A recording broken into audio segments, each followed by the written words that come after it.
City of Hampton honored a piece of its history this morning, unveiling a historical marker at the Hunter B. Andrews School. The site is a former home of Dixie Hospital, where 62 years ago, 3 black nurses made history because of their courage to stand up to segregation.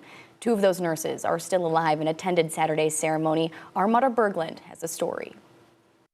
You may know the building behind me as Hunter B. Andrews School, but before it was home to elementary and middle school students, 3 women passed through its halls as nurses. They're known as the Dixie Three, and they ended up making history. A permanent homage to the Dixie Three, consisting of Patricia Taylor McKenzie, Agnes Stokes Chisman, and Mildred Smith, was unveiled at the former Dixie Hospital Saturday. And at a time, these 3 ladies made a profound statement with a simple act of sitting down to eat. In 1963, the 3 nurses protested the hospital's segregation policy by eating in the cafeteria reserved for white staff instead of in a designated room in the basement.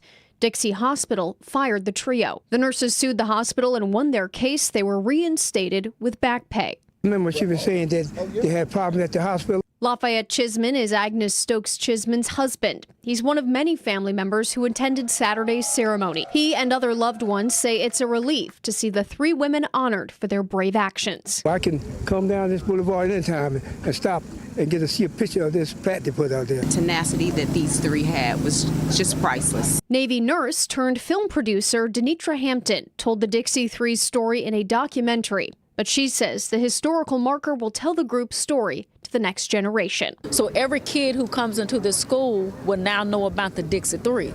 And that is beyond what education can do. In Hampton, Marta Berglund, 13 News Now.